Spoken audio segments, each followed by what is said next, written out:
Hey everyone, it's Albie. Welcome back to my channel. I have another review for you today. I just finished a lovely book, and from what I hear from most of my friends, it's one of their most beloved romances of all time. I know that Books with Samantha, this is I think her favorite historical romance of all time, and my friend Brandy loves this book, as well as my friend Mama Needs to Read Romance. She also loves it, and that is Againthemagic by Lisa Kleypas. I am really lucky where I did get an edition that does have the beautiful step back, so it's always awesome to get that included in the book because they're always so hard to find now. But this book really did live up to the hype. It was a lovely book. It was 5 stars for me, and I just absolutely loved it. So we have two wonderful leads in this book. We have our heroine, who is Aline Marsden. She is an upper class woman in Hampshire, England in 1844. And as a child, she fell in love with this stable boy. So John McKenna, or McKenna, was sort of a servant or stable boy for the Marsden family on their estate of Stony Cross. And the two in their youth begin a friendship that develops into more.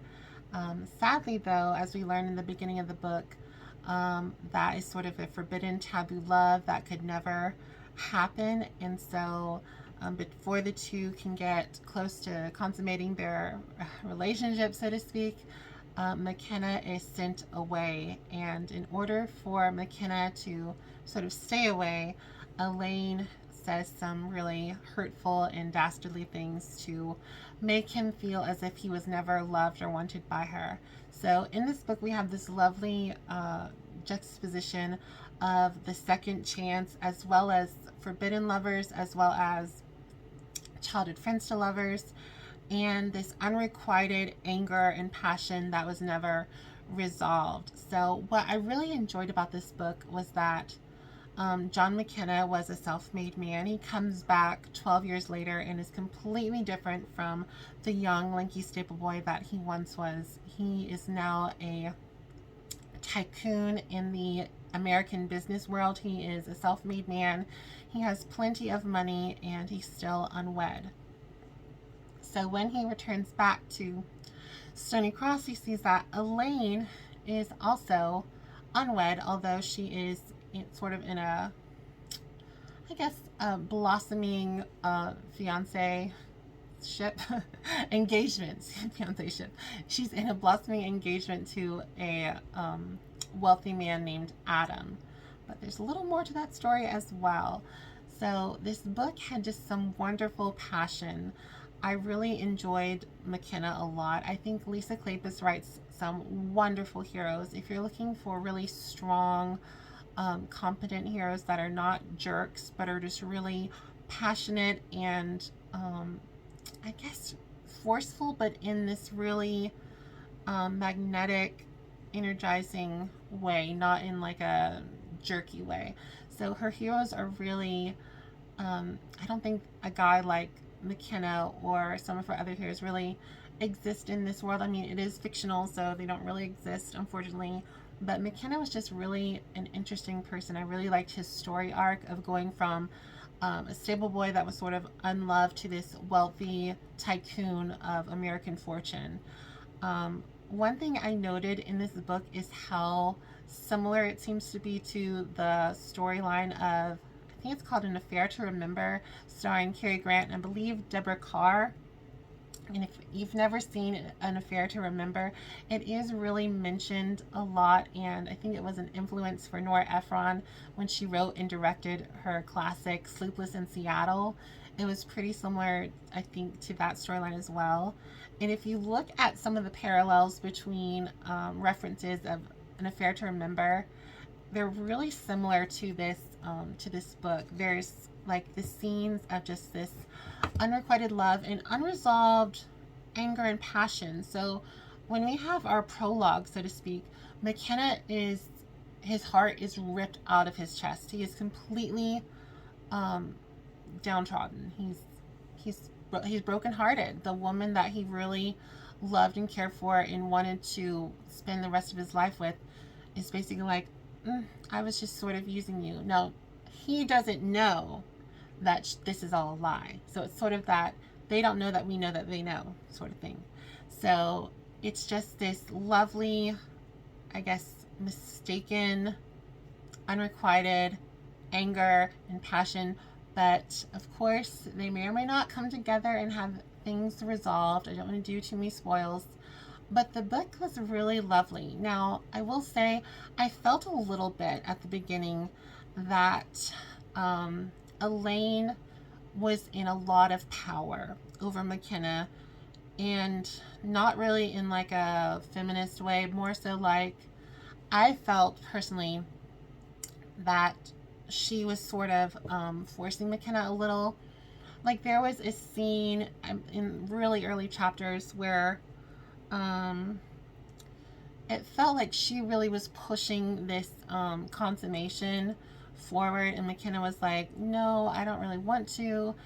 And I felt like she just kept pushing and pushing, and I felt like with her station in life, I felt like it was a little rough. I mean, we have that problem in other books as well. Like if you look at An Offer from a Gentleman, book 3 in the Bridgerton series, it has that Cinderella trope. It does sort of have some gray area power play, which isn't, you know, the best to have.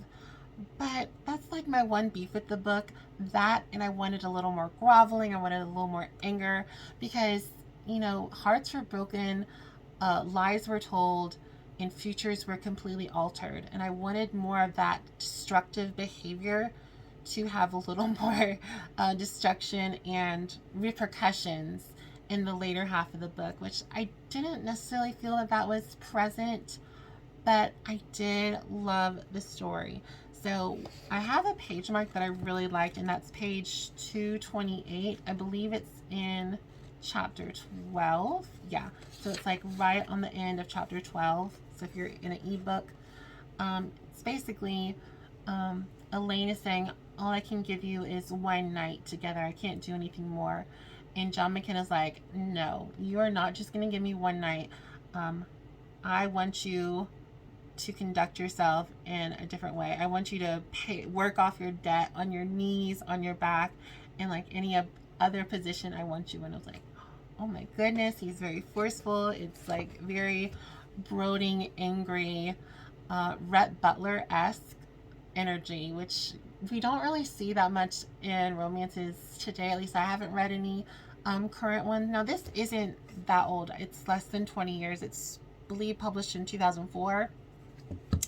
But yeah, you wouldn't necessarily see that written in a lot of today's romances, but I really like that passion. I always liked that Rhett Butler, I'm gonna take you now sort of thing, not in like a, you know, gray area, is it essay sort of thing, but like in that really unbridled like hyper masculine passion.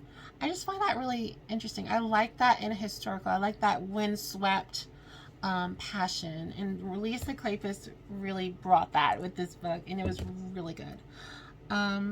Like I said, wonderful, lots of tropes. If you're looking for to do a trope video, second chance romance, childhood friends to lovers, working class hero, self-made hero. There is some disability representation, which was awesome. I loved it, especially as someone that has mobility issues. I have CP. I really appreciated having some of that represented in a book because I could really relate to a certain character. Don't want to do too many spoils, like I said. But oh, it was really good. It wasn't a 6-star read like I kind of thought it would be, but it was a 5-star. So I said in my early review, this is a refilm because I lost my whole video. Yeah. It wasn't 100 and it didn't get the extra credit, but it still got an A+, and wonderful. Just love the story. I love Lisa Kleypas, and it was beautiful. It was really well written. This is sort of considered a standalone as well as a prequel to the Wallflower series. I don't think you have to read these in a certain order. You could definitely read book 1. You need to read these in order from what I kind of already figured. Read these, the Wallflowers, in order. but you don't necessarily have to read this sort of as book 0 and then this is book 1. I did. It didn't harpen my experience. It didn't make it any better reading this one. It was just a little cool to have a little more background on 2 secondary characters in this book. So that was kind of cool. Well, I have rambled on far too much. I hope you have enjoyed my review. Don't forget to like, subscribe, as well as comment. I hope you have a wonderful day, and I will see y'all soon. Bye, everyone.